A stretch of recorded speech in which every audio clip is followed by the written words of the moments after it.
Hello welcome to international TV news channel. ఈ రోజు మనం వరంగల్ జిల్లా వర్ధనపేట నియోజకవర్గానికి చెందిన 14వ డివిజన్ ఎన్టీఆర్ నగర్ కి రావడం జరిగింది. మనతో సీనియర్ నాయకుడైన కాంగ్రెస్ లీడర్ ఈలరా అన్నారు. నమస్తే సార్, బాగున్నారా?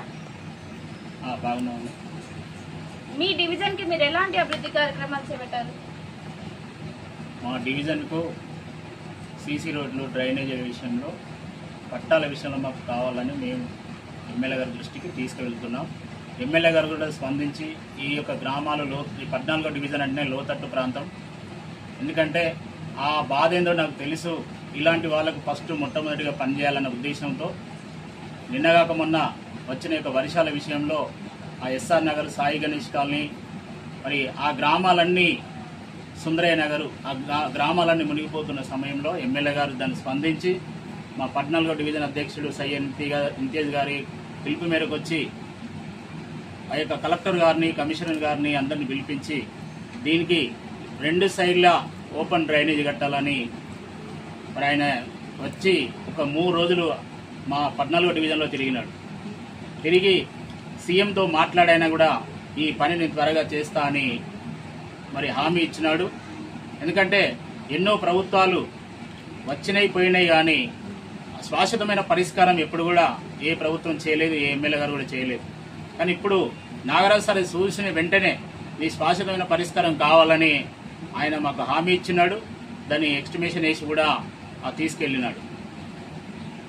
మీ డివిజన్ లో ఎలాంటి సమస్యలు? మా డివిజన్లో సీసీ రోడ్లు, డ్రైనేజీ, తర్వాత మా గ్రామంలో పట్టాల విషయంలో, ఎందుకంటే ఇది ఒక ఎన్టీఆర్ నగర్ అంటే విలీనమైన గ్రామం. ఈ విలీనమైన గ్రామంలో మరి పట్టాలు లేక చాలా మంది ఇబ్బంది పడి ఇందిరమ్మ ఇళ్ళు విషయంలో పట్టాలు ఉంటేనే ఇందిరమ్మ ఇళ్ళు వర్తిస్తాయని మరి కలెక్టర్ గారికి ఇట్లా చెప్పినారు. అయితే పట్టాలు ఇప్పించి మీకు ఇందిరమ్మ ఇళ్ళు శాంక్షన్ చేపిస్తానని ఎమ్మెల్యే గారు మాకు హామీ ఇచ్చినారు.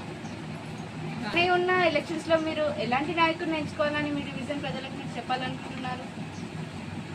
రాబోయే కార్పొరేషన్ ఎలక్షన్ లో ఒక మంచి నాయకుడు, మరి ఏ స్వార్థం లేకుండా పనిచేసే ఒక నాయకుడు కావాలి.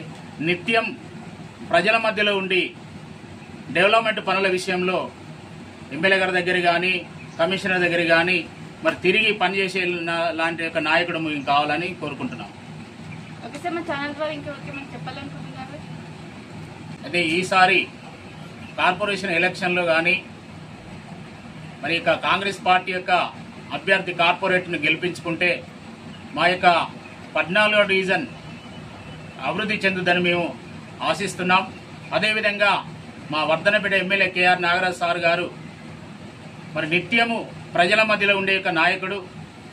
ఆయన అందరి కష్టాలు తెలుసుకొని ఎవరికి ఎలాంటి కష్టమున్నా, ఇబ్బందులున్నా కూడా వచ్చి వారి సమస్యను పరిష్కారం అయ్యే విధంగా చూస్తున్నాడు.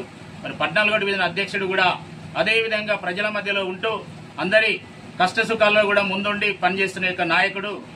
అలాంటి యొక్క నాయకుడిని ఆయన ఉంటే మేము ఎదగలేమన్న ఒక ఉద్దేశంతో మరి కొంతమంది ప్రతిపక్షాలు కానీ ఇంకా కొంతమంది వీళ్ళందరూ ఒకటై ఈయనే ఇప్పుడు ఎలక్షన్ వరకు మరి ఇంతియాజ్ ఉంటే మేము గెలవలేమన్న ఉద్దేశంతో ఆయనను పక్కా పెట్టేయాలని ఎంతో మంది కుట్రలు చేస్తున్నారు. ఈ కుట్రలన్నీ కూడా మేము తిప్పికొట్టాలంటే 14వ డివిజన్ కు అధ్యక్షులు సయ్యద్ ఇంతియాజ్ గారే ఉండాలని కూడా మేము, మా కాంగ్రెస్ కమిటీ, కాంగ్రెస్ కార్యకర్తలు అందరం కూడా మేము కోరుకుంటున్నాం. Okay sir, thank you. So ఇదండి టుడే ఇంటర్వ్యూ.